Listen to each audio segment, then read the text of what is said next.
Hello my dear students और मेरे प्यारे साथियों। अब हम लोग अपना चैप्टर 2 का ना फॉर्म्स ऑफ बिजनेस ऑर्गेनाइजेशन देखने का काम करेंगे। ठीक है, देखिए आप बिजनेस क्या होता है वो चैप्टर 1 में पढ़ के आ गए बीएसटी में। भाई बिजनेस किसको बोलते हैं, ठीक है, रिस्क क्या होता है। अब हम लोग जानेंगे कि बिजनेस करने का अलग अलग ऑर्गेनाइजेशन कौन कौन सा है। जैसे कि आप कुछ कुछ वर्ड सुनिएगा, जैसे कि सोल प्रोप्राइटरशिप, ये शायद आप पहले कभी सुने होंगे, लेकिन जॉइंट हिंदू फैमिली अब शायद हार्डली सुने होंगे। ठीक है, इसको किसको बोलते हैं जॉइंट हिंदू फैमिली। फिर पार्टनरशिप आप शायद साथ सुने होंगे, कोऑपरेटिव वर्ड जरूर सुने होंगे, जॉइंट स्टॉक कंपनी के बारे में थोड़ा मोड़ा आइडिया होगा। तो इन सब को ना इस चैप्टर में हम लोग अच्छा से थोड़ा डिटेल में पढ़ेंगे। हम लोग जानेंगे क्या इसका मेरिट है, क्या इसमें डिमेरिट है, ठीक है, कुछ फीचर्स क्या क्या है इन सभी का। ठीक है, इन सभी के बारे में हम लोग यहाँ पर डिटेल पढ़ेंगे। और आपका कॉमर्स जो जर्नी है ना मेनली यही स्टार्ट होता है। अब यहीं से अब बाकी सबसे थोड़ा ज़्यादा अच्छा से डिटेल में जान पाइएगा। अभी तक आप क्या होता है ना कि बस वर्बली सुने होंगे किसी का, बस कहने पे या एक बेसिक सा आइडिया होगा। यहाँ से आपको थोड़ा अच्छा खासा आइडिया होगा। ठीक, तो चलिए स्टार्ट करते हैं बच्चों। सबसे पहला क्या हम लोग का सोल प्रोप्राइटरशिप। देखिए सोल प्रोप्राइटरशिप में ये जो सोल वर्ड है ना, सोल का मतलब ही होता है सिंगल। वो सोलो वर्ड बोलते हैं सोल। तो क्या सोल का मतलब क्या है पर सिंगल। अब सोल प्रोप्राइटरशिप बोलने का मतलब क्या है कि भाई एक ऐसा बिजनेस जिसको मेनली एक सिंगल पर्सन कंट्रोल कर रहा है। ठीक है, जिसको एक एक पर्सन सीधा सीधा कंट्रोल कर रहा है। ठीक है, उसको क्या बोलते हैं, सोल प्रोप्राइटर। अब इसको थोड़ा सा डिफिनेशन में लाएंगे तो क्या है भाई, a business own manage control by single individual. है कीवर्ड है single individual who receive all profits and bears all risk. और वैसे बात है भाई, अब वो सिंगल पर्सन है तो सारा प्रॉफिट भी उसका, सारा लॉस भी उसी का, है कि नहीं। अब देखिए इसका कुछ खास खास फीचर्स। देखिए यहाँ पर हम चाहते हैं तो लंबा चौड़ा एक्सप्लेनेशन दे सकते थे फीचर सब में, पर एग्जाम में इतना भी लिखना, ये टू द पॉइंट लिखना भी काफी इंपॉर्टेंट है। या तो कम भाग तो सबको आता है। ठीक है, लंबा चौड़ा करने में तो भाई यहीं से आप पूरा कमांड हासिल कीजिएगा कि भाई बस एक वर्ड बता दे, बाकी तो मेरा जिम्मेदारी रहा पेज भरने का। ठीक है, तो सीख जाइएगा, वो कोई बहुत बड़ा चीज़ है, लेकिन टू द पॉइंट बता रहे ताकि क्लैरिटी रहे। ठीक है, सबसे पहला क्या है, फॉर्मेशन एंड क्लोजर। खुलता कैसे, देखिए ऑब्वियस बात है, फीचर ये भाई कि मिनिमम लीगल फॉर्मेलिटीज, बहुत ही कम फॉर्मेलिटी रहता है इसमें कंपनी के कंपैरिजन में ना, कंपनी के कंपैरिजन में। कि ऐसा नहीं कि ये भी तुरंत ऐसा एकदम इजीली खुल जाएगा, बट एज ए कंपनी के कंपैरिजन में ये काफी, समझ लीजिए, इजी होता है इसका फॉर्मेशन। ठीक है, तो minimal legal formalities, easy to start and close, बहुत आसानी से इसको आप स्टार्ट कर सकते हैं और बहुत आसानी से इसको आप बंद भी कर सकते हैं। पर कंपनी में जाइएगा ना तो बहुत माथा मारी, बहुत सारा नौटंकी ड्रामा है। ठीक है, तो दुनिया भर का सिग्नेचर फिग्नेचर डायरेक्टर दुनिया भर का चीज जरूरत पड़ता है, इसमें उतना रिक्वायरमेंट नहीं रहता है, सिंगल पर्सन मैनेज कर रहा है इसलिए। हाँ, लाइबिलिटी क्या होगा, लाइबिलिटी होगा इसका क्या, अनलिमिटेड लाइबिलिटी। अब आपकी ये पहली बार ये नया टर्म हो गया भाई कि अनलिमिटेड लाइबिलिटी किसको बोलते हैं। देखिए अनलिमिटेड लाइबिलिटी बोलने का मतलब होता है कि आप जो पैसा बिजनेस में लगाएं, मान लीजिए ये पर्सन है। ठीक है, इस पर्सन का पूरा, ये सोल प्रोप्राइटरशिप का पर्सन है, इसका ये बिजनेस है। इस बिजनेस में ये पर्सन लगाया मान लीजिए 10 लाख रुपया। ठीक है, किसी कारणवश मान लीजिए इसका बिजनेस डिफॉल्ट कर जाए। ठीक है, मतलब समझे बैंकरप्ट हो जाए। ठीक है, बैंकरप्ट हो जाए, लिक्विडेट कर जाए, ये सब टर्म है। जब कंपनी को डूब जाती है ना तो इस सब टर्म को इस्तेमाल करते हैं। इंसॉल्वेंट हो गया, ठीक है, ये सब वर्ड, इंसॉल्वेंट हो गया, बैंकरप्सी तो आप सुने होंगे। ठीक है, बैंक करप्सी, ठीक है, वो समझ लीजिएगा बैंक करप्शन वाला करप्ट हो गया, बैंक करप्सी वर्ड है यहाँ पर, यानी कि समझ लीजिए कंपनी डूब गया। ठीक है, बैंक करप्सी हो गया, फिर लिक्विडेट हो गया, लिक्विडेट लिक्विडेट बोले का मतलब क्या है, इन सब का मतलब क्या होता है, कंपनी डूब गया, सिंपल भाषा में। ठीक है, तो मान लीजिए कंपनी में ये 10 लाख रुपए लगाया था। ठीक है, और कंपनी का कर्जा किसी कारण से लोन सोन कुछ भी मिला करके ना, कर्जा या लॉस थोड़ा सा ज्यादा हो गया। मान लीजिए वो चला गया कितना का, वो चला गया, वैसे तो ऐसा हो नहीं सकता कि अगर 10 लाख रुपए लगाइएगा तो उससे ज्यादा लॉस हो जाए। तो ऐसा समझिए 10 लाख रुपए में था, और टोटल जो लॉस हुआ ना, टोटल लॉस देखिए, टोटल लॉस मान लीजिए हम लोग का यहाँ पर दिख रहा है हम लोग को 2 लाख रुपया। अब पूरा एसेट वैसेट सबको बेच बाच दिए, कंपनी में जितना कुछ था बिल्डिंग सेल्डिंग सबको बेचने के बाद भी मात्र 1,80,000 रुपये ही आया है। ठीक है, यानी कि अभी भी 20,000 कमी पड़ रहा है कि नहीं। तो अनलिमिटेड लाइबिलिटी बोलने का मतलब होता है ये जो 20,000 जो कमी पड़ रहा है ना, अब ये अपना घर से देगा, अपना पॉकेट से देगा, अपना पर्सनल जेब से निकाल के देगा। मतलब इसका घर प्रॉपर्टी जो होगा ना, पर्सनल प्रॉपर्टी, उसको हाथ लगाया जाएगा। ठीक है, जनरली क्या होता है कंपनी वंपनी में जो आप सुने होंगे कि भाई अगर वो पैसा में अगर जितना लगाया है, तो जितना बिजनेस में पैसा जो लगा है ना, उसमें जो रिकवर हुआ तो हुआ, वरना 1 रुपया भी कंपनी मतलब इस आदमी का पर्सनल प्रॉपर्टी को टच नहीं किया जाएगा। लेकिन अनलिमिटेड लायबिलिटी बोलने का मतलब होता है कि इसका पर्सनल प्रॉपर्टी को भी टच कर किया जाएगा। ठीक है, मान लीजिए अगर यही अगर 10 लाख रुपया अगर इसका कर्जा हो गया होता, लॉस में चला गया होता, तो पूरा 10 लाख अगर पूरा कंपनी को बेचने के बाद भी अगर रिकवर नहीं होती, तो इसका जेब से पर्सनली प्रॉपर्टी बेच के उसका जमीन जायदाद जो भी होगा, गहना सहना घर द्वार सबको बेचा जाता। ठीक है। कभी कभी क्यूरियोसिटी में मन में बच्चा लोग सवाल रहता है कि सर इसका अगर सब कुछ बेच देंगे, कपड़ा उपड़ा घर द्वार, तो बेचारा रहेगा कहाँ, रोड में रहेगा क्या, मतलब एकदम से क्या कंपनी को एकदम से क्या नोच खाया जाएगा इस टाइप का। तो आपको बता दें, नहीं, एक एक्ट है इंसॉल्वेंसी एक्ट, उसमें साफ लिखा हुआ है कि कुछ पैसा ऐसा होता है जो सिक्योर होता है, उसको आप चाह के भी टच नहीं कर सकते, चाहे कंपनी डूबे चाहे कुछ भी डूबे। ठीक है, बेसिक सा चीज रह जाता है, जैसे कपड़ा सपड़ा बेसिक, बाकी जो लग्जरी आइटम होता है, एंटीक आइटम होता है ना, वो सब सोल्ड हो जाता है। तो जो बेसिक सा चीज होगा या कुछ कुछ खास जो गवर्नमेंट सिक्योर कर देती है, जैसे कि समझ लीजिए किसी के पर्सन का प्रोविडेंट फंड हो गया, उसका पेंशन हो गया, वो सबको हाथ नहीं लगा सकते हैं। इंसान का ग्रेजुएटी हो गया, वो सबको आप हाथ नहीं लगा सकते, चाहे कंपनी डूबे चाहे कुछ भी हो। ठीक है, तो ये था अनलिमिटेड लायबिलिटी बोलने का मतलब। ठीक, चलिए आगे बढ़ते हैं। तो अनलिमिटेड लायबिलिटी बोलने का मतलब क्या हुआ बच्चों, कि अगर लॉस ज्यादा हुआ तो भाई पर्सनल प्रॉपर्टी से निकाल करके देना पड़ सकता है, सीधा सीधा मतलब। तो अनलिमिटेड लायबिलिटी यानी ओनर पर्सनल एसेट, देख लिखा personal assets can be used to repay business debt, जरूरत पड़ा तो। रिस्क एंड रिवॉर्ड, ऑब्वियस है भाई, सिंगल पर्सन है तो sole risk bear and sole profit, अकेला है तो भाई अकेले लॉस सहेगा और अकेले प्रॉफिट को एंजॉय करेगा। Control, full control, absolute control, क्या सिंगल पर्सन है, जो सही लगा बिजनेस करने में वो करेगा, खराब लगा नहीं करेगा। एकदम क्या डिसीजन क्या होगा, एकदम क्विक डिसीजन होगा, हो कि नहीं। No separate entity, separate entity बोलने का मतलब क्या होता है कि देखिए, अब आई होप आप क्लास 11 में अभी आ गए हो, तो अकाउंट्स में कॉन्सेप्ट होगा क्या आपका, सेपरेट एंटिटी का। ठीक है, या सेपरेट एंटिटी ने बोलकर सीधा वहां क्या लिखा था, वहां लिखा था क्या, एंटिटी कॉन्सेप्ट। अकाउंट्स में एंटिटी कॉन्सेप्ट, उसमें क्या बोलता है, एंटिटी कॉन्सेप्ट बोलता है कि ये जो पर्सन है और ये जो उसका जो बिजनेस है, ठीक है, ये जो पर्सन है और जो बिजनेस, ये जो पर्सन है और जो बिजनेस है, लॉ का नजर में ये एक अलग पर्सन है और ये एक अलग पर्सन है। इसके पास अपना पैन कार्ड होगा, इसके पास अपना पैन कार्ड होगा। ठीक है, तो सेपरेट एंटिटी बोलने का मतलब होता है कि लॉ का नजर में इसका अपना एग्जिस्टेंस है, इस बिजनेस का अपना एग्जिस्टेंस है। अब नो सेपरेट एंटिटी बोलने का मतलब है कि दोनों यहाँ पर अलग अलग भी एग्जिस्टेंस लॉ का नजर में नहीं है। हर कंपनी का, जैसे इसका इसका हर जो बिजनेस होगा ना, चाहे सोल प्रोप्राइटर हो, चाहे जैसे आप यहाँ पर देखे थे sole proprietor, joint family partnership, सब में अलग अलग फीचर है। इसका फीचर ये बोलता है कि भाई नो सेपरेट एंटिटी, यानी कि कोई सेपरेट एंटिटी नहीं है, यानी कि जो ओनर है यहाँ पर क्या होगा, जब नो सेपरेट एंटिटी बोलेंगे मतलब भाई जो ओनर है और जो बिजनेस है, मतलब दोनों सेम पर्सन है। क्या है, सेम पर्सन है। लेकिन जो कंपनी होता, मान लीजिए जो कंपनी होता, कंपनी में क्या होता है भाई कि ये अलग पर्सन है और आपका उसका बिजनेस एकदम अलग पर्सन। ठीक है, तो इससे होगा क्या सर, इससे होता ये है बच्चों, सेपरेट एंटिटी से होता क्या है ना, सेपरेट एंटिटी से समझ लीजिए कि अगर वो ओनर मर गया, अब देखिए यहाँ पर ये जो लिखा हुआ है कि the business and owner are not separate in the eyes of law, इसे होगा क्या, इसे होगा ये कि अगर ये पर्सन जो ओनर है सोल प्रोप्राइटरशिप में, अगर इसका डेथ हो गया तो बिजनेस बंद। ठीक है, उसका बाल बच्चा सब कैरी नहीं कर पाएगा फिर उसको, ठीक है, मतलब लॉ करने जाने में वो बंद हो जाएगा। ठीक है, वो कैरी तो भाई वो अपना नाम पे उसको बाद में चला लेगा रियल लाइफ में देखा जाए तो, बट एट लॉ करने जाने में वो बिजनेस बंद।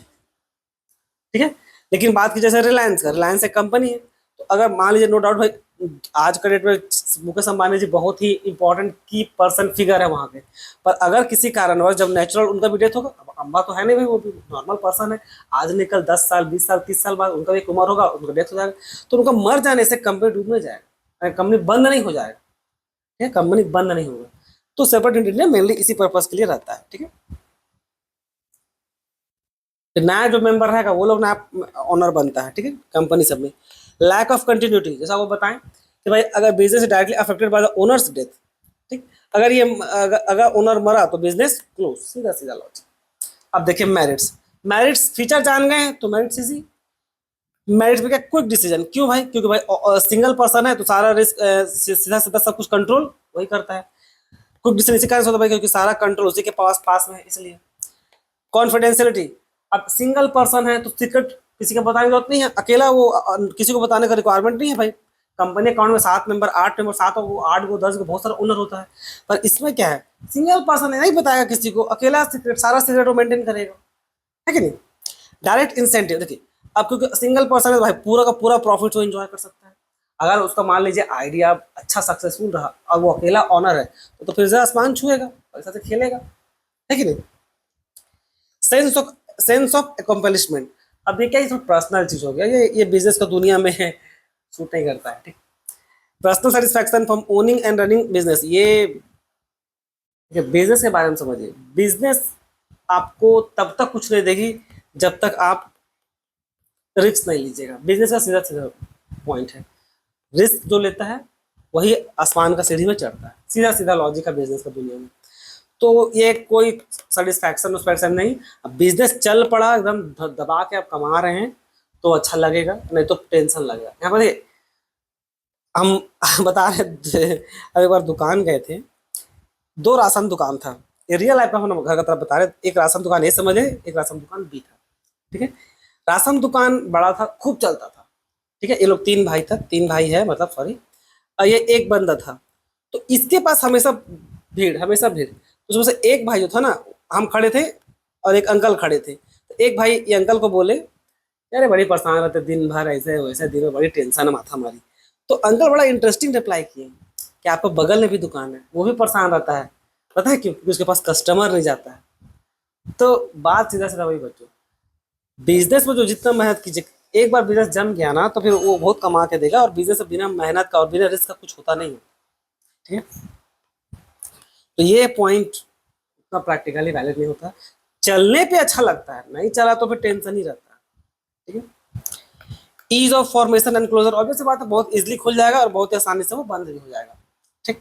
लिमिटेशन क्या है, अब सिंगल पर्सन है तो भाई अकेले पैसा कितना लगाएगा। कंपनी भी जिसके पास अरबों खरबों रुपया रहता है, वो भी पब्लिक से शेयर इशू करती है भाई, वो भी पब्लिक से शेयर इशू करवा करके पब्लिक से पैसा लेती है, मार्केट से पैसा उठाती है। जब आप देखिए स्टॉक मार्केट में जो पैसा लगाओ, किस लिए लगा हुआ भाई, कि पब्लिक से पैसा उठाओ और बिजनेस में लगाओ।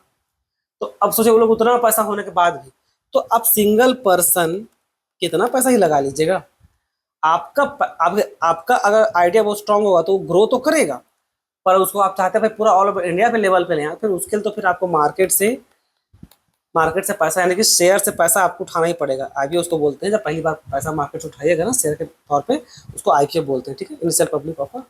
तो मार्केट से पैसा उठाना ही पड़ेगा। हाँ, अकेले ही खाली मालिक रहने सोचिएगा तो नो डाउट बिजनेस आपको ग्रो तो करेगा, पर जो पैसा सा जो बड़ा बड़ा कंपनी तो पैसा में खेलती है ना करोड़ों में, उसमें जाने के लिए भाई पब्लिक से ही पैसा उठाना पड़ता है। कोई भी प्लेटफॉर्म देख लीजिए, इंक्लूडिंग जो भी आप एजुकेशनल चैनल देखें, वो लोग भी मार्केट से ही पैसा उठाए, ठीक है, तभी जाके वो ग्रो कर सकता है, वरना अकेले दम पे किसी के पास इतना पैसा नहीं होता और बहुत रिस्की भी हो जाता है, ठीक है।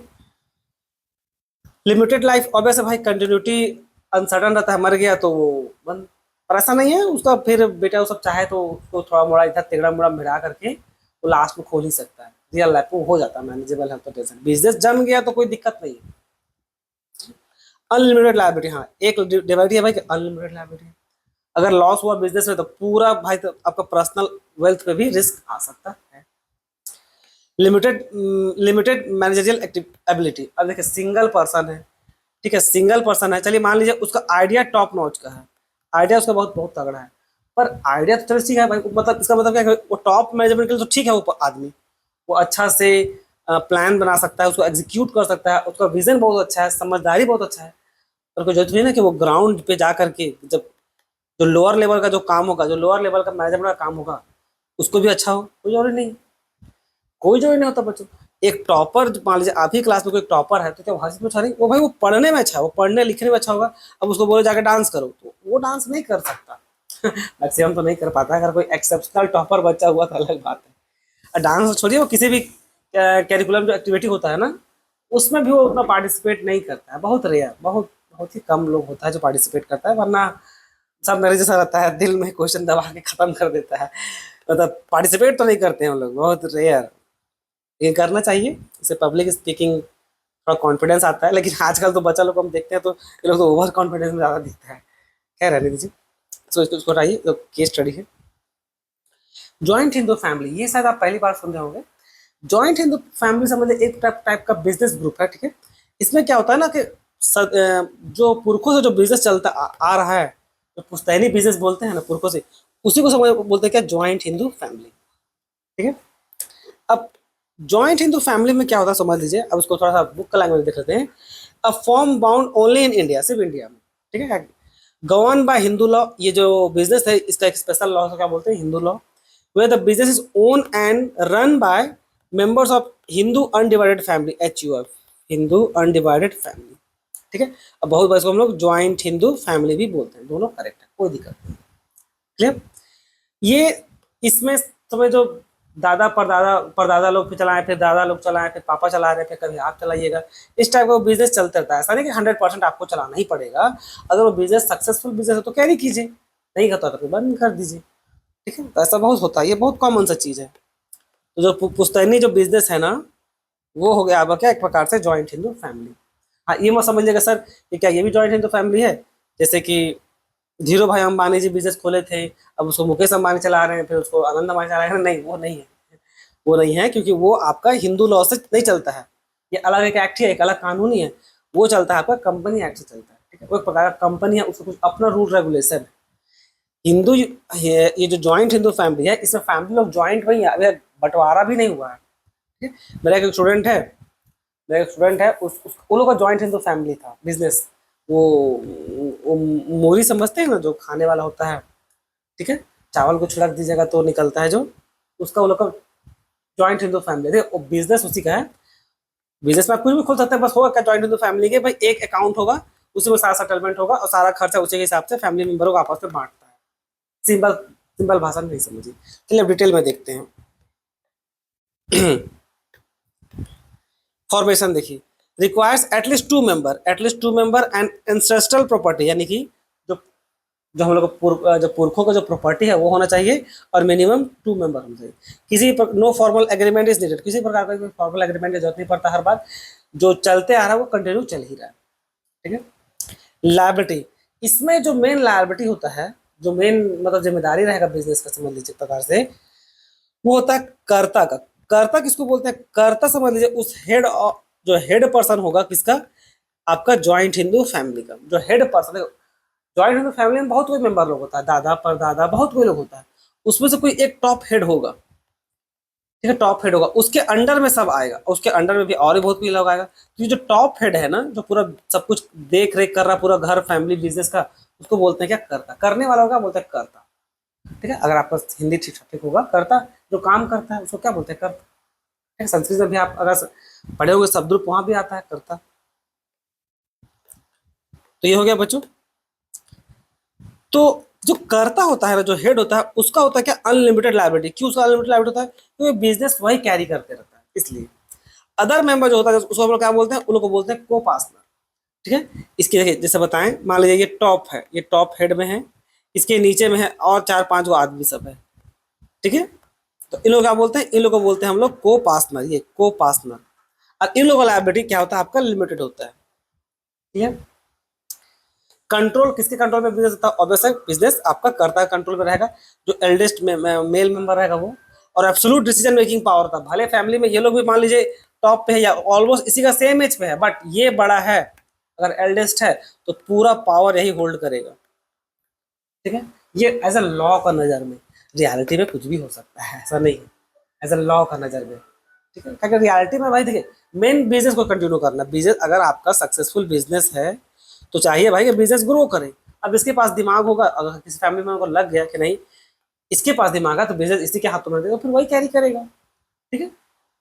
पर जनरली क्या होता है, ये करता ही कैरी करता है, जो एल्डेस्ट फैमिली के भाई होता है ना भाई, अब वो लोग सर्दियों से बिजनेस चला रहा है तो उन लोग को अच्छा खासा नॉलेज होता है, तो उस पर उंगली भी आप उठा नहीं पाइए, वरना वही आपको सुनने को मिलेगा कि पूरा बाल पका दिए, मतलब अपना पूरा जिंदगी जिंदगी बिता दिए, जिंदगी दे दिए अपना इस कंपनी को, अब कल कल का तुम आया हुआ सिखाएगा, इस टाइप का डायलॉग सुनने को मिल सकता है।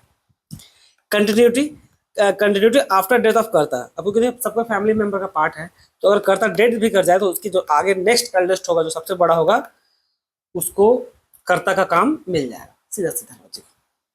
Minor members can be virtue of birth.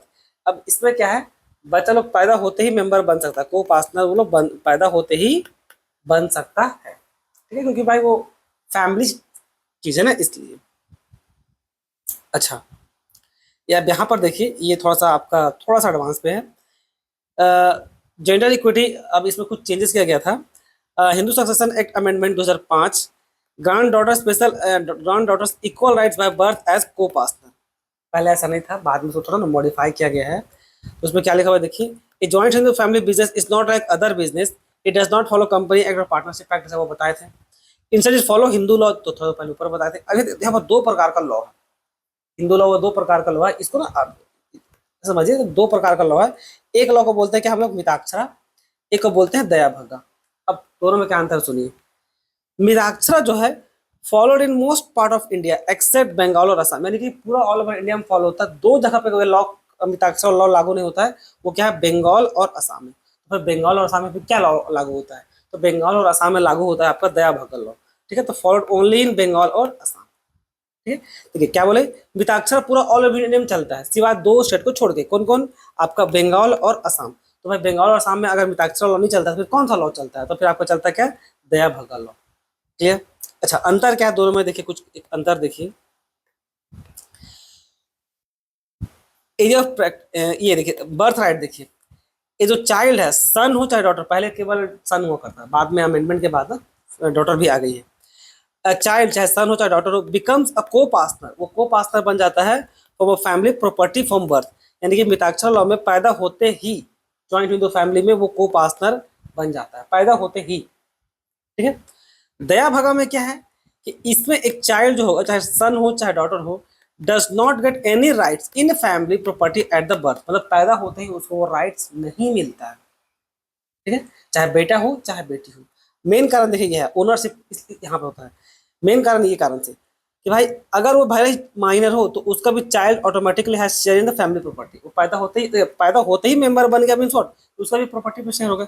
यहाँ ऐसा नहीं होता, इसीलिए ये पॉइंट आपका ये ऐसा आता है।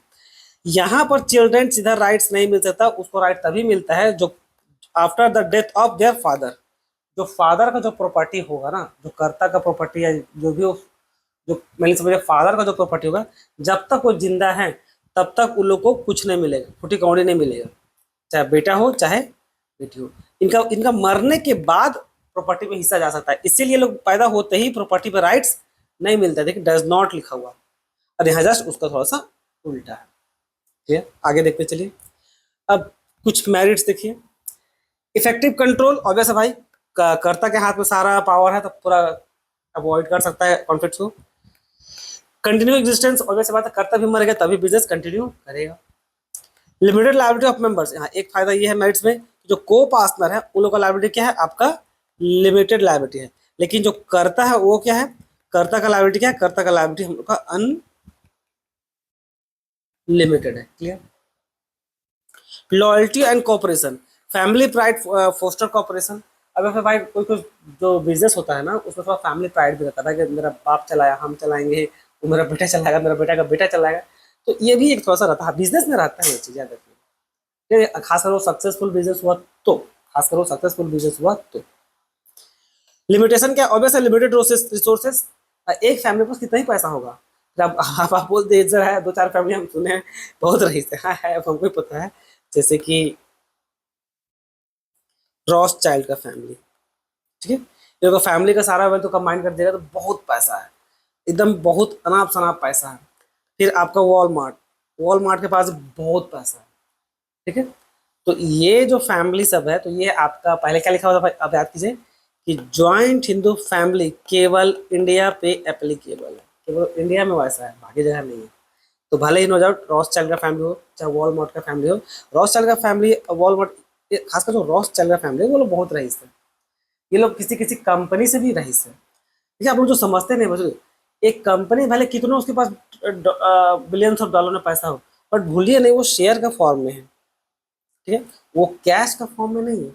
और जब तक वो कैश का फॉर्म में नहीं है तो समझ लीजिए एक प्रकार से वो पैसा बहुत ही, समझ लीजिए एक प्रकार से उस टाइप का नहीं, जितने उस टाइप उतना पावर होल्ड नहीं करता जितना पावर एक कैश होल्ड करता है।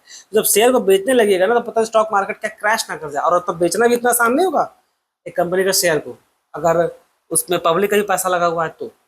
लेकिन कैश में जो पैसा रखा हुआ है वो संबंधित सीधा कैश पे रखा हुआ है, बहुत अंतर होता है दोनों में, ठीक है। अब एक और डिबेट क्या है, अनलिमिटेड लायबिलिटी ऑफ करता, ऑब्वियसली भाई करता भी तो इंसान है ना, उसके पास भी जो है बहुत ज्यादा पर्सनल रिस्क है। देखिए, मेहनत करके प्रॉफिट कमाया तो बटेगा सब में, है कि नहीं। जितना भी को पार्टनर है, जितना भी फैमिली मेंबर है, सब में प्रॉफिट करके बचेगा इसका दिमाग से। और बस भाई कर्ता का ही मेन दिमाग रहेगा, इस कर्ता का दिमाग से पैसा प्रॉफिट हुआ तो सब में बट गया, लेकिन जब लॉस हुआ तब ऐसा नहीं केवल इसी के अकाउंट से कटेगा। लॉस होने पे क्या है कि भाई सबका मेंबर से कुछ तो पैसा कटेगा। यही मेरे बोलने का मतलब है कि ऐसा लॉस हो गया जो पर्सनल कि भाई जो एसेट को बेचने के बाद भी नहीं रिकवर हो पाया, तो क्या होगा फिर, इसका पर्सनल प्रॉपर्टी को खाली टच किया जाएगा। अब बाकी जितना भी को पार्टनर लोग है, जितना भी को पार्टनर है, वो सब क्या है, वो सब सेफ है। तो थोड़ा सा तो लगेगा ना भाई नाइंसाफी है। पर ऑब्वियस सी बात है, जिम्मेदारी भी लेना पड़ेगा, क्योंकि सारा पावर तो अल्टीमेटली कर्ता के हाथ में है ना। तो बिजनेस तो भाई वही रन कर रहा है, तो जिम्मेदारी भी उसी को करने में आएगा। डोमिनेंस ऑफ कर्ता ऑब्वियस है, कर्ता का फुल डोमिनेंस है। बिजनेस में कुछ चेंजेस लाना भी चाहे होने को तो ये भी होता है ना कि भाई ओल्ड जमाने का आदमी, ये कर्ता ओल्ड जमाने का आदमी हो, ठीक है, इसका बेटा बेटी ये लोग थोड़ा सा अच्छा खासा मॉडर्न चीज सीख गया हो और बिजनेस में कैसे नया चीज को इम्प्लीमेंट करना है वो जानता हो, और फिर ये अपना जिद में अड़ा हो तो कुछ नहीं कर पाएगा वो लोग चाह के भी, ठीक है। और वैसे लिमिटेड मैनेजरियल स्किल भाई वो कितनों हो, इंसान है तो उसके अंदर भी कुछ ना कुछ कमी होगा। वो 100% तो भाई हर काम में एक्सपर्ट हो नहीं सकता, ठीक है। और है भी तो भाई उसको भी एक लिमिटेड नॉलेज ही होगा। बहुत सारा, अरे प्रधानमंत्री जी कितनों अच्छे हैं, तो क्या सारा डिसीजन खुद खुद देते हैं? वो दुनिया भर का अलग अलग पर्सन से अपना ओपिनियन मांगते हैं। सारा मेनली तो वो लोग जितना भी आईएएस ऑफिसर, आईपीएस ऑफिसर, सबका भाई ओपिनियन रहता है, ठीक है। अब पार्टनरशिप, पार्टनरशिप वर्ड आप जरूर सुने होंगे। उसको फॉर्मली क्या होता है, जब दो या दो से अधिक पर्सन लोग मिलके एक बिजनेस को जब कैरी करता है, किस कारण से कैरी करेगा, अगर प्रॉफिट कमाने के लिए करेगा, भलाई करने थोड़ी बैठे हैं। प्रॉफिट कमाने के लिए जब कैरी करता है उसे क्या बोलते हैं हम लोग, पार्टनरशिप, ठीक है। सिंपल भाषा में दो या दो से अधिक पर्सन, दो या दो से अधिक मोर समझ लीजिए, टू और मोर, जब बिजनेस को कैरी करता है किस लिए भाई, प्रॉफिट पर्पस के लिए, उसे क्या बोलते हैं हम लोग, पार्टनरशिप। तो लिखा हुआ देखिए, defined by the Indian partnership act 1932, the relation between person who have agreed to share profits of the business carried by all or any of them acting for all. अब ये इतना फैंसी लाइन है, carried by all or any of them acting for all. ये क्या होता है बच्चों की, बिजनेस में जो पार्टनरशिप जो होता है ना, वो उसमें सारा पार्टनर लोग म्यूचुअल एग्रीमेंट के तहत होता है, ठीक है। अब ऐसे समझिए, carried by all or any of them acting for all का मतलब ये है, एकदम जल्दी से एग्जांपल देते हैं समझिए, मतलब बिना एग्जांपल को समझिएगा नहीं आप उस लाइन को। ये जो लाइन है ना, कैरिड बाय ऑल, अगर एकदम बिना एग्जांपल समझिएगा नहीं। मान लीजिए इधर तीन पार्टनर है, ए बी सी, तीन पार्टनर, इधर है पार्टनर एक्स वाई जेड, इधर से पार्टनर ए आया, इधर से पार्टनर एक्स आया। ये दोनों मिलकर के, अरे बी और सी को पता नहीं है कि ए कॉन्ट्रैक्ट करने गया है, वाई और जेड को पता है कि भाई एक्स कॉन्ट्रैक्ट करने गया है। तो कॉन्ट्रैक्ट हो गया मान लीजिए 1 लाख का, कोई काम करवाना है, ठीक है। अब बाद में जब बी और सी को पता चला तो ये जाके ये लोग को बोलता है, ये लोग फर्म को, पार्टनरशिप, ये लोग की पार्टनरशिप है, ये लोग की पार्टनरशिप है। बी और सी को बोला कि भाई जब ए एक्स से कॉन्ट्रैक्ट किया तो हम लोग को कोई आइडिया था नहीं, पता होता तो है नहीं, और तुम लोगों को तो पता था, इसलिए जो कॉन्ट्रैक्ट है इसको हम लोग नहीं मानेंगे, इस कॉन्ट्रैक्ट को रद्द करते हैं। जवाब है ऐसा नहीं कर सकता। ये कॉन्ट्रैक्ट जो 1 लाख का जो कॉन्ट्रैक्ट है, ये 100% वैलिड है, ठीक है। होता क्या है पार्टनरशिप एक्ट में, अगर आप तीन पार्टनर हैं तो कोई एक पार्टनर भी चला गया, जैसे ए चला गया, और वो अगर वहां पर साइन और जो भी कॉन्ट्रैक्ट पूरा कर लगा दिया, कॉन्ट्रैक्ट बना दिया, तो भाई एक पार्टनर कॉन्ट्रैक्ट करे, तीनों मिलकर आगे कॉन्ट्रैक्ट करे, बात बराबर पड़ता है, ठीक है। तो एक बार कॉन्ट्रैक्ट बन जाने के बाद उसको आप कैंसिल नहीं कर सकते, उसको आपको फुलफिल करना ही पड़ेगा। ये तर्क नहीं दे सकते कि हमको पता नहीं था, हमको पता नहीं था। तो यहाँ पर वही लाइन देखिए जरा गौर से पढ़िए, वही लिखा हुआ है कि profit of business carried by all, देखिए कैरिड बाय ऑल, तीनों को तीनों जाके एग्रीमेंट करें, पार्टनर ए बी सी, और any of them acting for all, या कोई एक उन सब के बिहाफ पे भी समझिए वो चीज को फॉलो कर रहा होता है, ठीक है। तो ये था बच्चों पार्टनरशिप का। देखिए फॉर्मेशन कैसे होता है? और वैसे भाई पार्टनरशिप एक्ट के तहत जो आपका created by legal agreement partnership, ठीक है। फॉर्मेशन याद रखिएगा, फॉर्मेशन आपका ओरल भी हो सकता है, आपका रिटेन भी हो सकता है। फॉर्मेशन बोलने मतलब पार्टनरशिप अगर बनाना हो तो कागज में लिखवा करके भी बन सकता है पार्टनरशिप, और वर्बली मुंह से भी बन सकता है। इस बात को ध्यान में रखिएगा। फॉर्मेशन का हम बात कर रहे हैं, फॉर्मेशन जो है ओरली मतलब मुंह के दम पे भी पार्टनर बना लिया, चलो भाई दोनों मिलकर काम करते हैं, चलो बन गया, तो मुंह के मतलब बातों बातों में बन सकता है, और रिटर्न नहीं बन सकता है। लेकिन जो रिटर्न में बनता है ना, उसका स्पेसिफिक नाम है, उसको क्या बोलते हैं? उसको बोलते हैं पार्टनरशिप डीड। पार्टनरशिप डीड जब वो स्पेसिफिक जब रिटर्न बनेगा ना, उसका स्पेसिफिक नेम है, उसको क्या बोलते हैं? Partnership deed. इस पार्टनरशिप डीड में पूरा रामायण कहानी लिखा था, जस्ट नीचे आएगा, देखिएगा, ठीक है। चलिए अब आगे बढ़ते हैं। लायबिलिटी कैसा रहता है? और वैसे अनलिमिटेड लायबिलिटी, ठीक है। Joint and several liability, unlimited joint and several liability, partners are personally liable for the firms. Unlimited liability बोलने का मतलब क्या होता है भाई? कि वो सभी पार्टनर लोग अनलिमिटेड लायबिलिटी को बियर करेंगे, जैसे सबसे पहले बताएं कि अगर पूरा एसेट बेचने के बाद भी अगर 1 लाख का लॉस हो गया, तो ये पूरा ये लोग अपना पर्सनल प्रॉपर्टी घर से अपना पैसा लगाएगा। जॉइंट एंड सेवरल लायबिलिटी बोलने का मतलब होता है कि सबको इक्वल मतलब सबको इक्वल नहीं बोल सकते, मिल करके जो भी लायबिलिटी है ना, उन सबको शेयर करेगा। इसका बहुत सारा क्लॉज है बच्चों, उत्तर डिटेल में ले आ सकते हैं। ये समझ लीजिए कि भाई सबका सब लायबल होगा। 3 पार्टनर है ना, पार्टनर ए बी सी, तो बहुत बार क्या होगा, पहले प्रॉफिट शेयरिंग रेशियो कुछ कुछ होता है जो अभी सब सुने नहीं होंगे, उसके हिसाब से फिर लॉस को बांटेंगे, उसके बाद फिर सब इक्वल में बांटा जाएगा, ठीक है। ऐसा नहीं होता कि भाई 1 लाख का है तो तीनों में मान लीजिए 1.5 लाख का लॉस है, तो ऐसा नहीं होगा 50 का लॉस ये देगा, 50 ये 50 ये नहीं, ऐसा नहीं होता है। ये जॉइंट एंड सेवरल लायबिलिटी पहले देखिए पीएसआर होता है, उसमें बांटा जाएगा, प्रॉफिट शेयरिंग रेशियो, जो लोग कितना कितना प्रॉफिट को बांटता था। अगर मान लीजिए 100 रुपये कमाता था भाई, प्रॉफिट परसेंटेज क्या था, तो अगर वो उल्टा पुल्टा हुआ, ठीक है, तो उस हिसाब से होगा, फिर और भी बढ़ते रहता था वो, उस हिसाब से चलता है, तो डिटेल में जानने का आपको जरूरत नहीं है। रिस्क बेयरिंग ऑब्वियस है भाई, प्रॉफिट एंड लॉस हम लोग एग्रीड रेशियो में, इसको क्या बोलते हैं? एग्रीड रेशियो इसको बोलते हैं PSR, profit sharing ratio. Sir profit loss sharing ratio नहीं बोलते हैं? नहीं, नहीं बोलते हैं। याद रखिएगा, पार्टनरशिप का एक्ट का डिफिनेशन में इंटरेस्टिंगली जो डिस्ट्रीब्यूशन का बात हुआ, बंटवारा का जो बात है ना, वो केवल प्रॉफिट को लेकर के है, लॉस का वो कहीं जिक्र नहीं किया है। और लॉ का दुनिया में हर एक चीज लिखा रहना चाहिए, ठीक है। जब ये लॉ बनाया गया होगा पार्टनरशिप एक्ट, उसमें हर एक चीज लिखा है, अगर वो छूट गया नहीं लिखा हुआ, इट मीन्स उस लॉ में समझ लीजिए लू फॉल है, मतलब कमी है कुछ, तो उसमें प्रॉफिट के बारे में लिखा है, लॉस के बारे में लिखा हुआ। तो सर लॉस बांटते कैसे? लॉस अपना एक्सपीरियंस के दम पे ही बढ़ जाता है बच्चों, ये एज्यूम, और भी बहुत सारे नियम है, एज्यूम हो जाता है भाई कि नहीं दिया तो भाई जनरली क्या कर लेंगे, इक्वल ले लेंगे, ऐसे भी है वो। Decision making and control obvious भाई, सारा पार्टनर लोग डिसीजन जॉइंटली डिसीजन लेगा, ठीक है। उसको बोलते हैं कंसेस एडम, मतलब कंसेस कॉन्शियस एक्सेप्टेंस, मतलब सारा में कोई मिल करके अगर हाँ भरा है, ठीक है, सबको मिल करके किसी काम के लिए हाँ या नहीं करेगा, ठीक है। कंटिन्यूटी ऑब्वियस है भाई, डेथ के बाद, रिटायरमेंट के बाद, इंसॉल्वेंसी के बाद, और किसी पागल पार्टनर का पकड़ा जाने के बाद वो पार्टनरशिप बंद हो सकता है। वो बिजनेस बंद नहीं होता है, वो कॉन्ट्रैक्ट टूट जाता है, समझिए बात को बच्चों। वो जो कॉन्ट्रैक्ट था जिसके तहत वो बिजनेस चल रहा था, वो कॉन्ट्रैक्ट कैंसिल हो जाएगा, बिजनेस थोड़ा बंद होगा। बिजनेस कैसे बंद कर देंगे? मान लीजिए 4 पार्टनर, एक पार्टनर बन जाएगा तो धंधा पानी बंद कर दे? नहीं, बस कॉन्ट्रैक्ट टूट जाएगा। कैसे? मान लीजिए पहले पहले भाई हम लोग 4 पार्टनर थे ना, कितना पार्टनर बोले, चलिए मान 4 पार्टनर थे। अब 4 पार्टनर हम लोग भाई 25-25-25% सबको प्रॉफिट बांटते थे, ठीक है। अब ये पार्टनर मर गया तो अब बिजनेस बंद कर दे, तो सब बिजनेस जो चल रहा है नहीं। अब करेंगे क्या? अब ये कॉन्ट्रैक्ट लॉ करना चाहिए, कॉन्ट्रैक्ट कैंसिल कर देंगे और एक नया कॉन्ट्रैक्ट बना लेंगे। अब सबको कितना बांटेंगे? सबको बराबर बांटा हो तो 33%, 33%, 33.33% ऐसा करके बांट देंगे। हम लोग बिजनेस को बंद नहीं करते, ठीक है, सही मायने में कॉन्ट्रैक्ट चेंज कर देते हैं। क्लियर है? अच्छा, नंबर नंबर पे ना बच्चा लोग को बड़ी कंफ्यूजन रहता है भाई, बड़ी बहुत बवाल लेवल का कंफ्यूजन रहता है अगर ध्यान से पढ़े तो। होता क्या है कि पार्टनरशिप में ना मिनिमम तो 2 पार्टनर है, मिनिमम 2 पार्टनर। अब मैक्सिमम पार्टनर बच्चा लोग को दिखा दो भाई, मैक्सिमम कितना पार्टनर हो। मिनिमम तो सबको पता चलता है कि भाई मिनिमम पार्टनरशिप खोलने के चाहिए 2 पार्टनर, तो मैक्सिमम कितना हो सकता है? देखिए, जब बात करते हैं कंपनीज एक्ट में, 2013 में जो आया था कंपनी एक्ट 2013,